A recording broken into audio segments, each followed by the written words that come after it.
So I wanted to do something a little different today.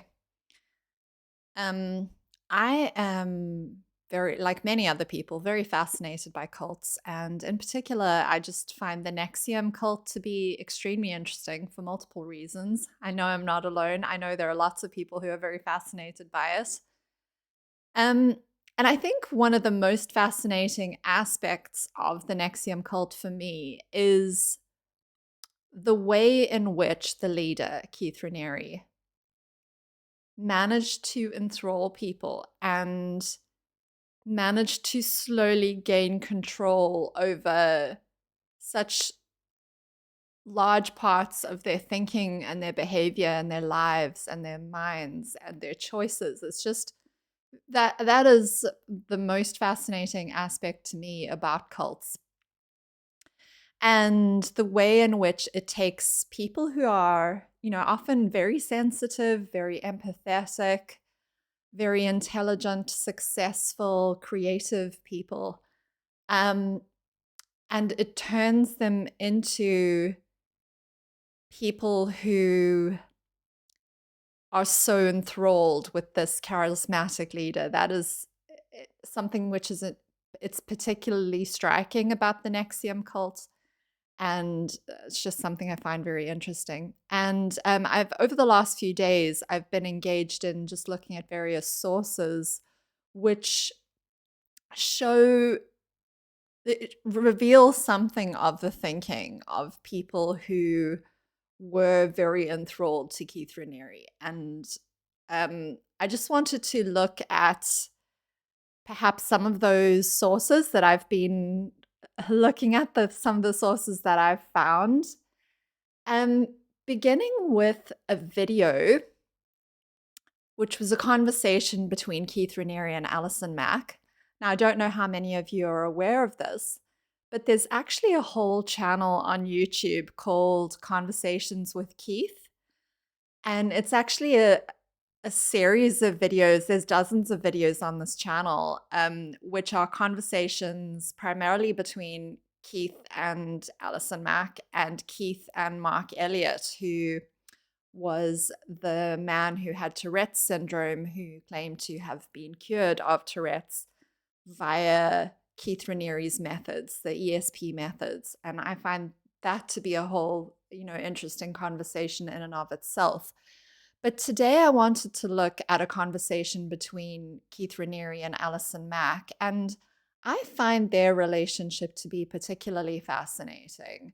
To me, Allison Mack is a very interesting person. She's a very interesting character in this whole story.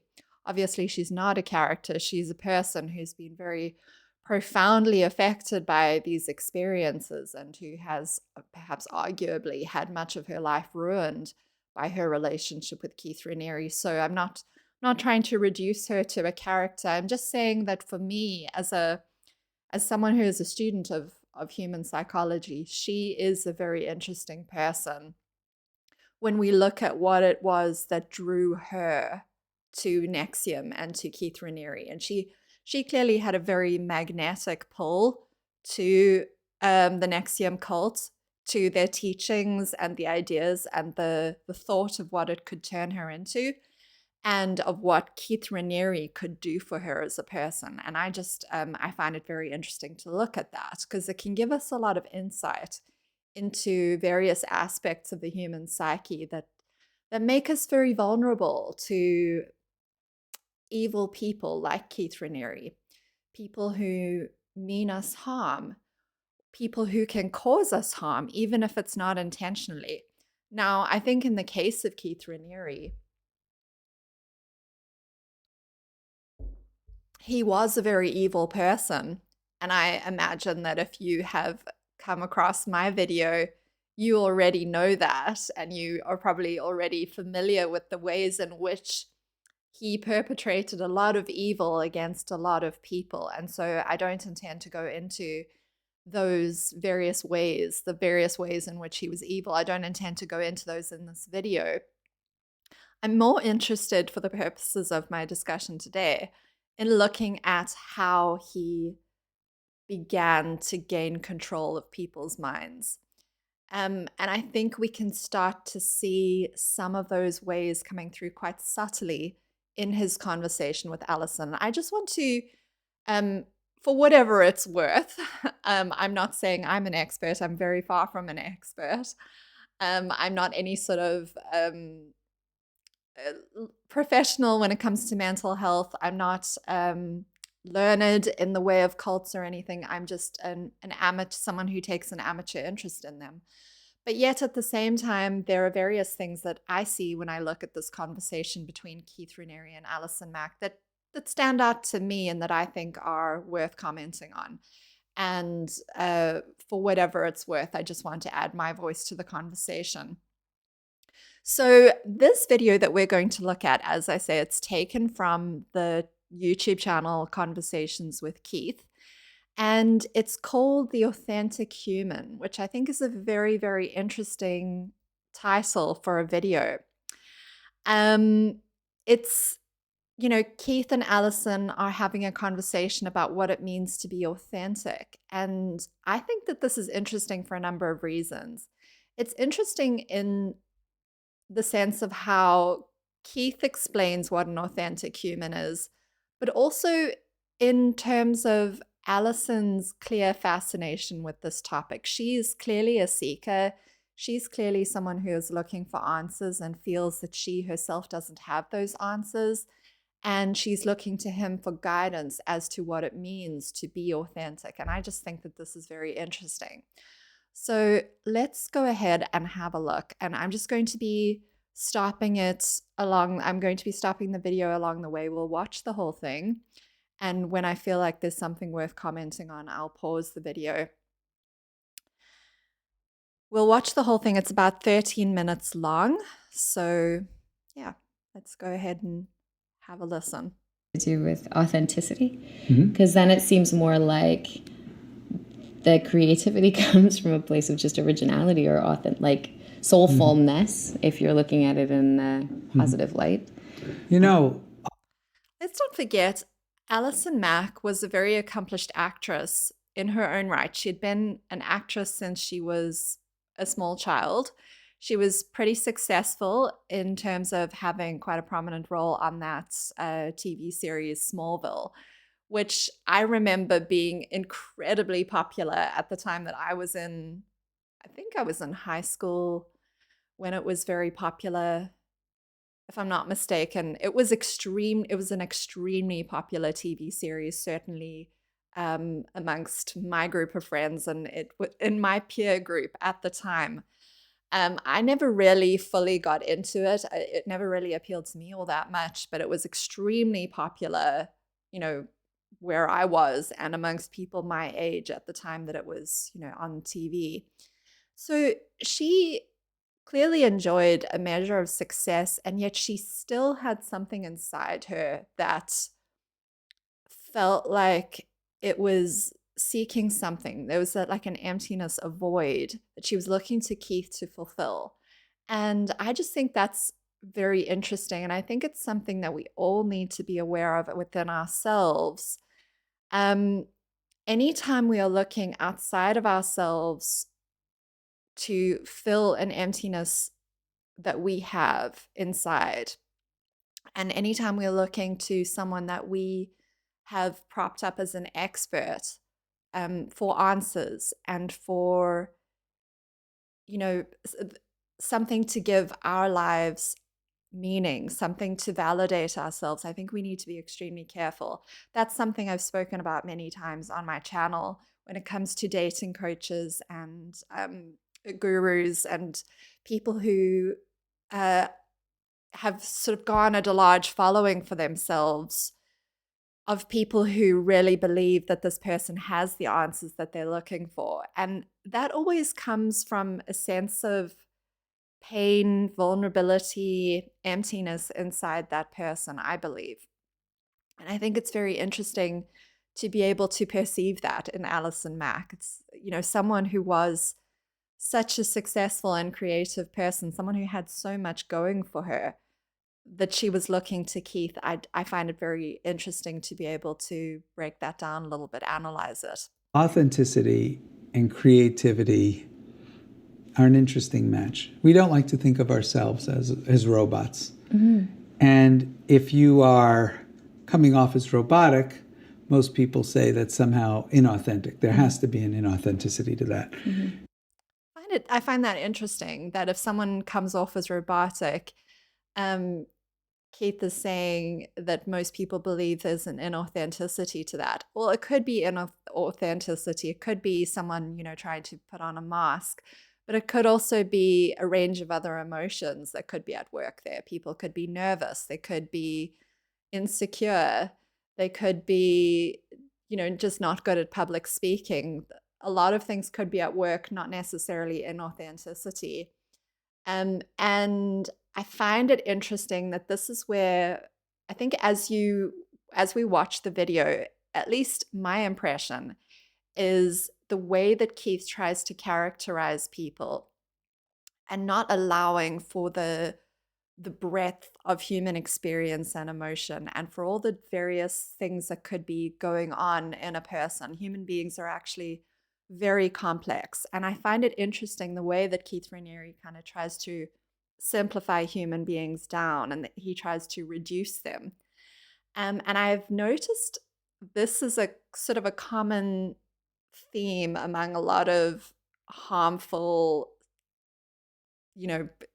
experts, gurus, people who prop themselves up as experts and gurus, is they sort of try to simplify people down somewhat into puzzles that they are able to solve instead of allowing for the messiness and complexity of human beings, which is, I think, a more accurate representation of what human beings actually are. Because we're not robots. So what does it mean to be authentic? When someone's authentic, you feel them. You have this feeling of a soul there. Right. Not a robot, not some pre-programmed, contrived face or something along those lines. It just seems to come naturally from their experience of existing on this planet. From the time they are conceived and they become a child and grow and all of this thing, they gather this unique impression of existence. And authenticity somehow is a manifestation of all of that. And it also relates to wisdom. I always say wisdom is taking your life experience and being able to apply it in a decision. I find that Keith Raniere has a very hypnotic way of speaking.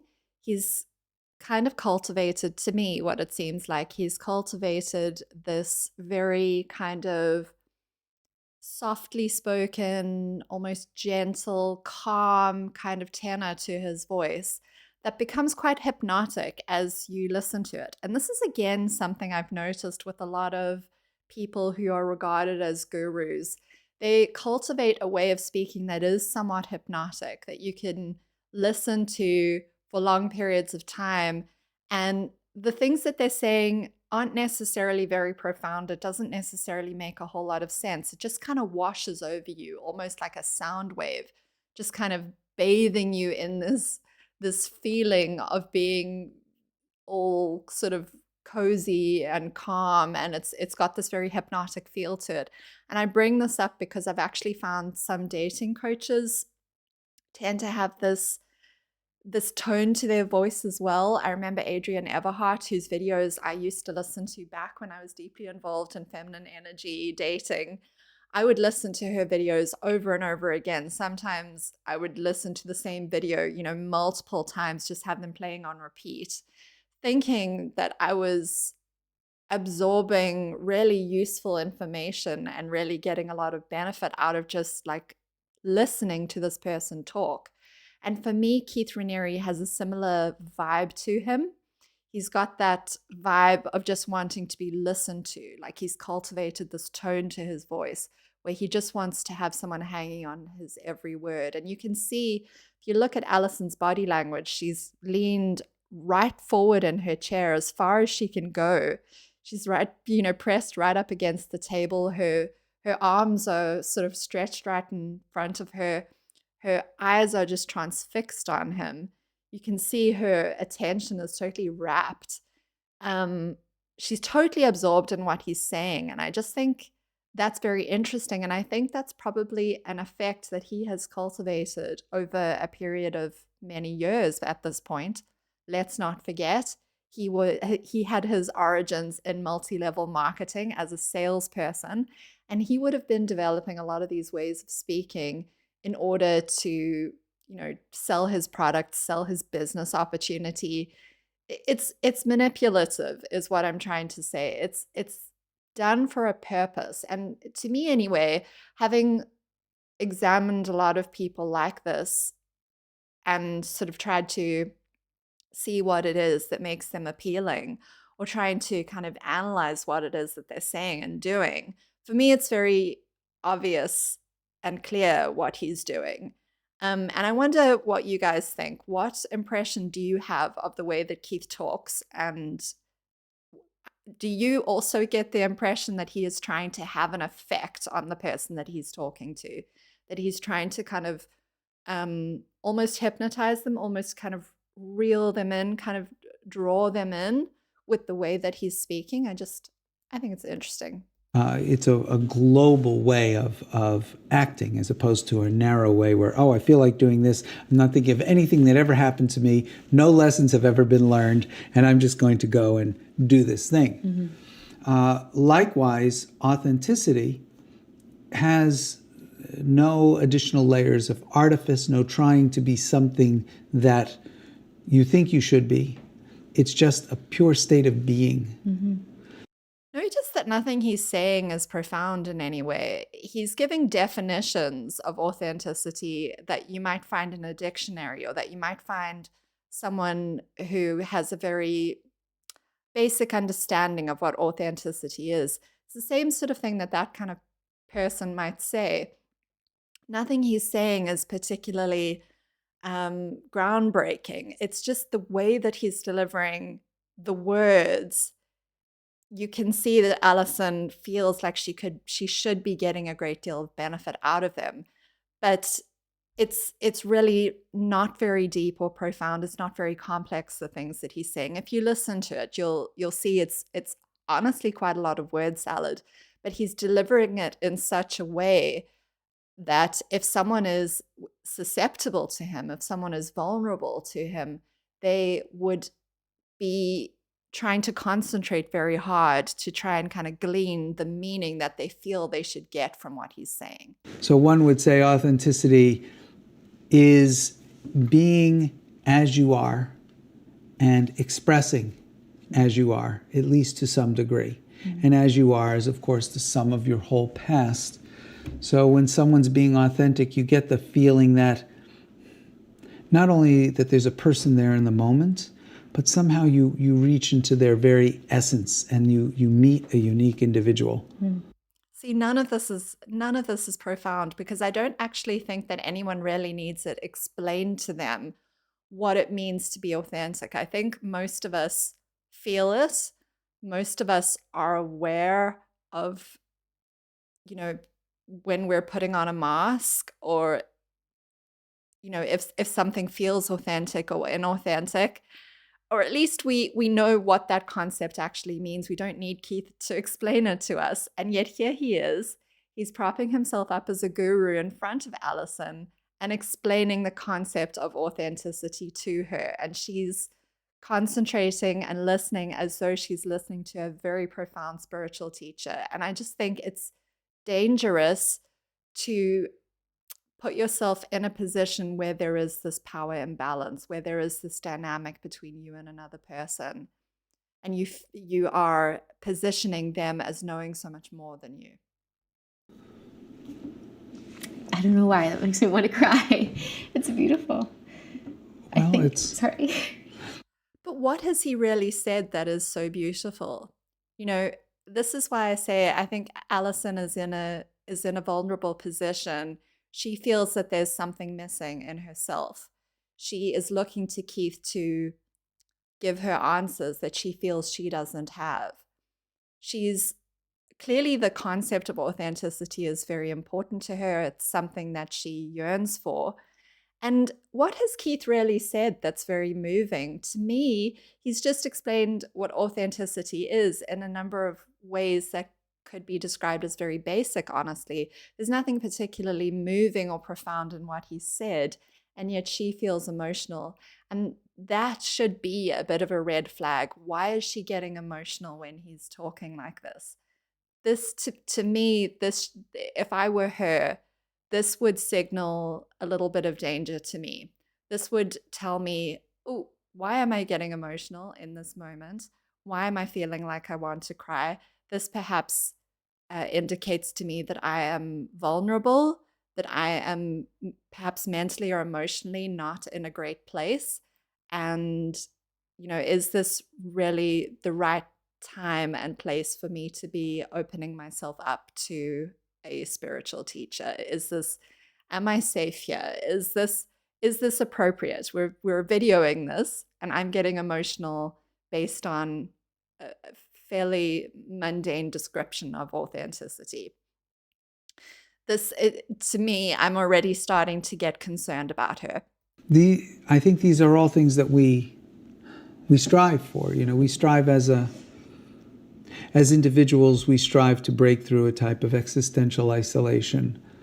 We want to touch someone. We want to know that other people have souls. We want to experience this. We want to experience connection, things like what we call love, and compassion, and even something like, as I said, connection or rapport. Some people call it an energy or whatever, but now... Just wanted to mention there, he mentioned rapport. Rapport is actually a NXIVM concept that they were taught in the ESP programs, how to create rapport with another person. And it is a type of manipulation in the context of NXIVM teachings. They're taught various techniques to mirror another person in order to create rapport. So if you copy someone's body language, or you match their tone and the pace at which they're talking, that is a way to kind of artificially create rapport with someone else. It's a way to lull that person into a feeling that you understand them and that you are connected to them. So when I hear a word like rapport coming out of Keith Raniere's mouth, I always think of Nancy Salzman's description of rapport from the documentary The Vow, talking about how the ESP teachings would show people how to create connection, artificial connection with other people to make them more susceptible to what you're saying. And it was partly used as a sales technique. There is a scene in The Vow where Keith talks about identifying a person in the audience who is mirroring your body language so that you can see who is listening the most intently to what you're saying.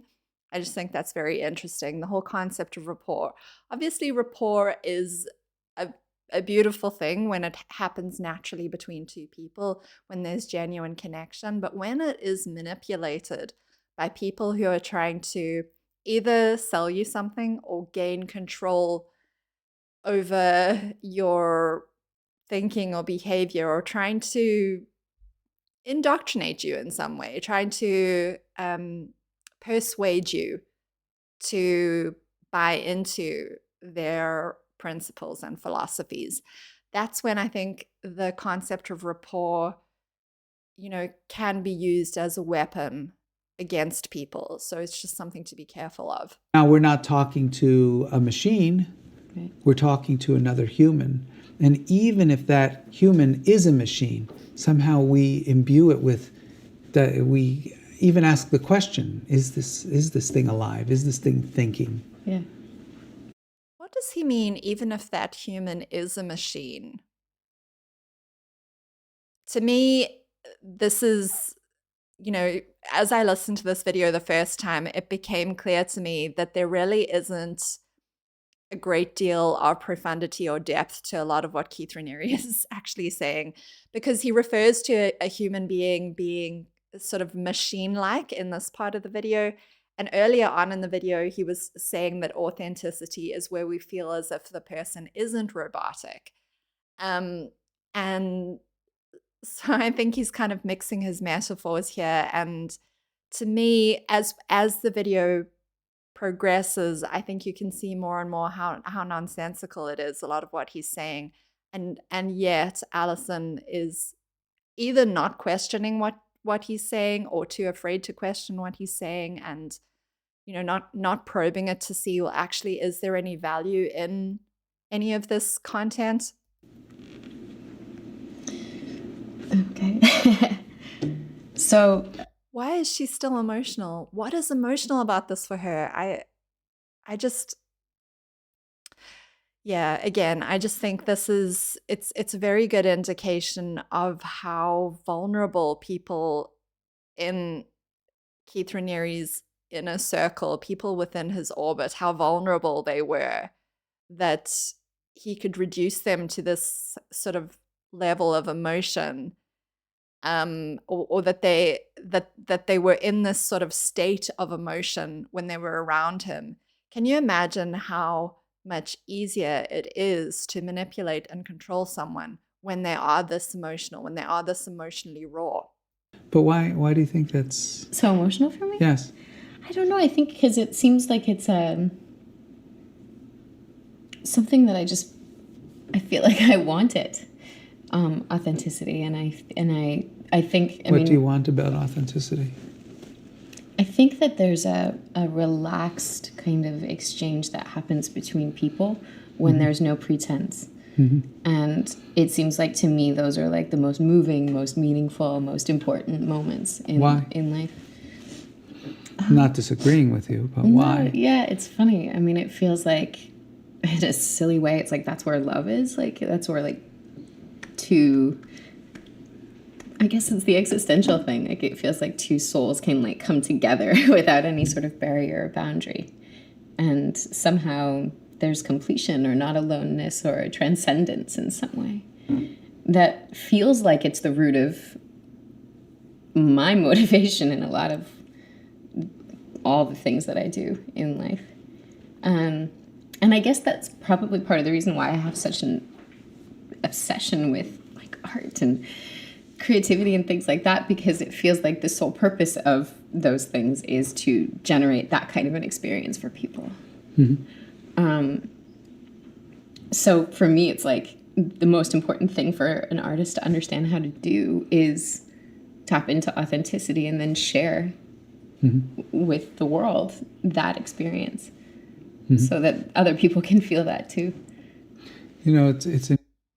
It's so interesting to me because Allison Mack is seen saying in various parts of the vow how much she longs to be loved and seen as being very accomplished and praised. It's so clear that she has this insecurity inside herself, where she really longs to be loved by others and to have the validation and the acceptance of people that she admires. And to me, that is what is driving a lot of her admiration for Keith, her fascination with him. She feels like his approval is something she's constantly striving to earn. And what is sad for me is that she truly feels that he is someone who can help her to understand and access authenticity. And she doesn't realize that that is to be found within herself. And it seems to me that she just gives over more and more of her agency and autonomy to him as the sort of story and the events of NXIVM unfold. It seems to me as if she's handing over more and more of her agency and autonomy and taking on more and more of the identity that Keith gives her, not realizing that the authenticity and the acceptance and the validation that she needed all along was inside herself To me, that's very sad. Interesting. Our senses, as we improve them, we sense authenticity and creativity on subtler and subtler levels. One might say, if you believe that there's an essential creativity that's within the fabric of the universe, or a type of micro uncertainty, when you get very proficient at something, you start to make distinctions that bring an individual's nature into whatever they do. If you're very sensitive, for example, there was one point where I did a certain type of what you might call an athletic pursuit. People have a very unique way of doing it. It's no matter what level they are, there's a personality that comes through. Someone who sings opera, there's something, even if two voices sound identical, the phrasing, whatever, when you become very sensitive to those things, you find this individualism pops through. They can't hide it. Even if they try to be inauthentic, they are. No, seriously, who tries to be inauthentic? All he's saying here is just that people's personality comes through, and they're what makes them unique and individual shines through when they are engaging in a particular activity. And that's all he's saying. And he's using so many words to say it. Individual in their inauthenticity. Right. It's a fingerprint. That fingerprint that shows that there's another soul to us, that the individual exists. So a lot of times when we might not see creativity in something, it's because we haven't developed the distinctions. But with respect to art and an artist, the thing that's wonderful about art, especially what I would call potent art, is there's... I wonder if Keith sees himself as being creative. I wonder if a lot of this is about validating himself as being creative. And I do, this is something I sometimes wonder. He was surrounded by so many successful people, successful actresses, accomplished actresses, Allison Mack and Nikki Klein, and Sarah Edmondson was an actress as well. There were actually several actresses, and obviously Mark Vicente, who was very accomplished film director and documentarian. He was surrounded by these very creative people in his inner circle. And I do wonder whether Keith ever felt inferior in that way. I know he regarded himself as incredibly intelligent and as a great scientist. Obviously, that is highly dubious. But I do wonder whether he ever felt sort of insecure about his own lack of creative pursuits. And honestly, what did he feel he had to offer these people? I'm always very interested in that. These people who were so successful and creative in their own right. What did Keith Raniere actually feel like he could even teach them about creativity and art? It's really quite astounding to me, and it's so arrogant, really, to think that he can sit here and lecture Allison Mack about art and creativity when she is an accomplished actress, and as far as we can tell, he has never really been engaged in creative pursuits. But I do wonder, did he think of himself as a creative person? And is that what he's trying to say? To me, a lot of this seems to me like he's trying to bring her down a peg or two. This is how I read it. My impression of the conversation is he's saying to her, well, creativity can be found in anything. Don't think that just because you are involved in the arts that is the only way to express authenticity and creativity. Authenticity and creativity can be found in lots of different things. And I think he's subtly, because she just had finished speaking about how she likes to try and use acting and the arts in order to connect people with their authenticity and to help people to find that connection between their souls. And I think to me, Keith is kind of subtly downplaying that and saying, well, that can actually be found in anything. Don't think that your art or your acting is so great. Authenticity can be found in even the small everyday things. That's just my impression. Maybe I am reaching a little bit. Maybe I'm prejudiced against Keith, but that is just how I interpret what he's saying there. There's expression and impression. And with potent art, we get an impression of something. It impresses us in a type of way that indicates a human was there, or something intelligent, something not scientific was there. And it's not to say that scientific things can't be awesome, but what you might say true beauty, or what you might call authentic beauty, unencumbered by structure. And authenticity has a type of structure to it, or I should say a lack thereof, whereas inauthenticity is a structure.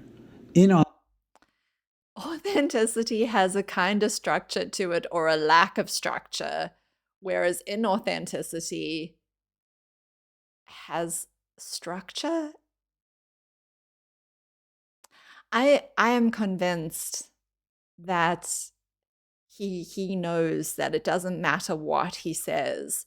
Someone who is enthralled to him enough will just absorb it and be convinced that it must be very profound, even when he is not really saying anything. I watched this video and I really struggled to find any depth or profundity or true meaning in what he was saying. So please let me know if I'm missing anything. Authenticity is a type of blocking. It's a type of calculated or structured block. And the essence of authenticity is what you might call pure naturalness. And although naturalness is sort of enrobed in structure often, when you get to something that's authentic, you experience this type of creativity, this soul. And a soul, it's not necessarily the soul of the human, it's a soul of a living thing, So you can have, a lawn that is manicured a certain way and very, very precise, or you could have wildflowers. And although wildflowers aren't as even and cut and maybe even functional, sometimes there's something just incredible about the naturalness of it. Naturalness and authenticity have this parallel. But you don't talk about flowers so much being authentic. Talk about humans being authentic. And the authentic human is a natural human. Do you see how he is honestly just tying up the person listening to him in knots with these complete circular sentences, these circular things that he's saying, these very, very nonsensical things that he's saying? He first said, well, living things can be authentic, and we think of authenticity as being a feature of something that has a soul, maybe not necessarily a human being. It could be a living thing, like a wildflower. But then he said, we don't actually think of flowers as being authentic. We think of human beings as being authentic. And someone who is, really enraptured with this man and really admires this man and who is trying to glean some sort of depth and meaning from what he is saying will be really, I imagine, listening very intently to see like what can I gather? What can I learn from what he's saying? And poor Allison Mack is sitting there and she's clearly trying very hard to understand what he is saying. It's nonsense. It's word salad. And she, might be feeling poorly about herself because, perhaps she feels like this really should be very profound and deep, and she's just not getting it. And when there is actually nothing to get, because there isn't really anything there in what he's saying. Natural in what they're doing. Right. Congruent. And of course, there's people who are naturally inauthentic, but that's a different sort of a thing. So here we see art, and we have the expression, which is when A human either expresses through gesture or some sort of communication or literally some sort of material transformation, what we call art. Yes, Keith, that is what art is. It's some sort of expression, some sort of gesturing or transformation. That is art, yes. Thank you for defining what art is. And the impression is what we get from our senses and how we interpret it and interpret the world around us. You know, I have a certain impression of this table. Mm-hmm. And thank you for describing what it means to consume art. We do that via our senses. We get an impression of it. Thank you. That's not very helpful, but thank you, Keith. Besides the impression of its color and its age and a bunch of other intellectualizations, I also have very metaphysical impressions, things that I am not sure of. Like, for example, exactly how hard would I have to throw a ball to hit the edge of the table? How much energy would I have to actually expend to reach my arm across? That's an unknown, but by using my senses and feeling this table, I can even maybe guess what its weight would be like. Might be very surprised. But we do a lot of guesstimation on the world through our impressions of the world. And that's very important because when I have an impression of something that's art, it allows me to project a type of creativity, a type of authenticity of the person that created that art. That doesn't, or some aspect of human creativity through the art. So if I look at a sculpture or a picture, there is, okay, wow, that's a nice sculpture. Wow, it's really done well, etc. But it has more than that. It has the distinct feelings that human hands did this. And it is genuinely baffling to me that people listened to him and, hung on his every word and truly felt that he had something of value to teach them. The things that he is saying are so simplistic and so basic when you break it down a little bit. And I think, if anything, a lot of the damage that he did was in convincing people that he really was worth being listened to. His supposed work was, he was obsessed with capturing his work. We heard in the vow how he wouldn't let anything that he ever wrote be thrown away. And these videos of these conversations that he had with people were posted up on his YouTube channel. And, for all eternity, so that they'd always be preserved. And these words were obviously regarded as being very profound, that he was saying something very profound. But actually listen to what he's saying. He's talking about appreciating a sculpture or a piece of artwork. There's nothing complex being said here. Certainly nothing that should be in any way instructive to someone like Allison Mack, who presumably has been studying acting and art for a very long time. It's just astounding to me that he was being propped up as an expert and as someone who actually had something very profound to teach. If I look at a sculpture, even a sculpture that's very, very perfected, unless it is absolutely mechanical, I start to feel like I could imagine myself almost sculpturing it. I sort of imagine the hands doing it. I imagine maybe what that felt like to make that. And as I start to get these impressions from the art, I start to believe I understand the artist's expression of something that transcends our science. Sometimes it's totally off. Sometimes what we get as an impression is very different than what the artist intended as an expression, or maybe even what other people get as an impression of the same thing. But the impression expression aspect of existence is the type of communication that goes beyond science. Our communication that is data information based is very measurable and scientific.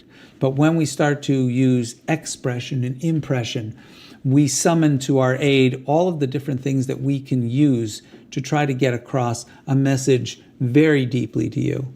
So if I want to express anger, one way of saying is, I am angry. Another way is to rile my body into an angered state and do 100,000 little things that indicate anger. And a lot of them you get. I don't realize I'm doing them. You don't realize you're getting them. But the impression wells within you. Wow, he's angry. Another thing that strikes me as I listen to him, especially as he's describing anger and how to express anger, it strikes me that this man is highly, I know I've said this already, but this man is highly, highly manipulative. And he has likely studied, where he says it's 100,000 little things that demonstrate to you that I'm expressing anger. It strikes me that he's probably studied those 100,000 little things that go into each emotion and the effect that it has on the other person when he expresses all those little, tiny aspects of an emotion such as anger. And we often think of this as being part of someone who is a psychopath or a malignant narcissist or one of these dark triad types of personality disorders who struggle with authentic emotion, actually. And they study the expression of emotion very deeply. What actually goes into expressing an emotion and how to express an emotion just so that it has the desired effect on the other person, so that they can have the maximum chance of manipulating the other person. That's kind of what I get from what he's saying about how, anger might express itself, and that he's probably studied this at great length, the expression of various emotions that he might not feel at the same sort of human, deep, authentic level that many of us feel those emotions, but he uses the emotions and the expression of emotion in order to have an effect on the other person and to manipulate the other person. And he's probably got a great deal of control over how he expresses emotion in order to get maximum impact or maximum effect on the other person. That's just kind of what was coming through to me as he was talking about the expression of emotion. Sometimes we can't even put our finger on it. And it is the most complex constellation. Now, of course, you can do that and not do as much of a constellation. How much there's an initial constellation of anger, and that humans in general have a type of constellation that we identify as anger. And then how they rally their body around that has to do with an expression of the self. So it's as if these very fundamental human things that we do are the foundation of not only the expression of anger, but that individual's anger, and actually hint at the nature of that individual's soul. Does that make sense? So I have to just say, that condescending way that he says, does that make sense? Just absolutely drives me nuts. It makes me so furious when someone does that. And if you watch a lot of clips of Keith Raniere talking to other people, especially women, but men as well, I don't think he necessarily has any more respect for men than he does for women. But if you watch clips of him speaking, he often does this sort of thing where he says, "Do you understand?" or "Does that make sense?"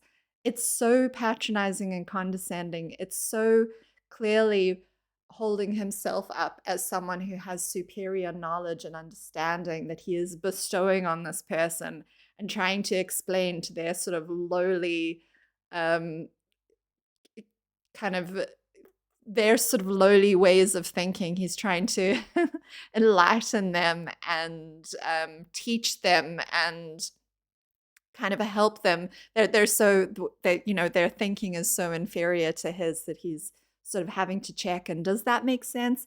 Do you understand? Where it's nothing that he has been saying is particularly difficult or challenging or profound or complex to understand. And it just drives me nuts when people do that, when they explain something very simple and then they go, "Does that make sense?" Or someone hasn't asked them to explain in that level of detail, or to, you know, to teach them like that. And yet they're sort of taking it upon themselves to sort of set themselves up as a teacher. Do you understand? Does that make sense? Just, I hate it. It's so condescending and patronizing. Authenticity is congruence of expression. So that was just something I thought that I'd do that was a little different today, just looking at Keith Raniere, how he talks, and what we can learn about him as a manipulative person. I find these sorts of people to be very interesting. They're very fascinating in terms of the study of human psychology. And I'm interested in looking at NXIVM in a bit more detail. Just there are so many aspects of it that I find fascinating. But I just thought I'd start with looking at this video, and I think there's some interesting little signs that we can see from the way that Keith talks to Allison. I find their relationship to be very sad, very tragic. I find that the effect that NXIVM has had on Allison Mack's life is very tragic. Obviously, she is not innocent in all of this. She was a perpetrator right alongside Keith Raniere, but I do think that she was very manipulated by him. She was, you know, very, very taken in by him over a long period of time, and it culminated in her displaying the characteristics of a predator herself, but she was sort of schooled in this by him. And I just think it's all very interesting. So anyway, let me know your thoughts. If you enjoyed this discussion, if you have anything to add, anything that I missed. Did you see any depth in what Keith was saying that I didn't pick up on? I always welcome other people's opinions. And I'll see you next time. Bye, everyone.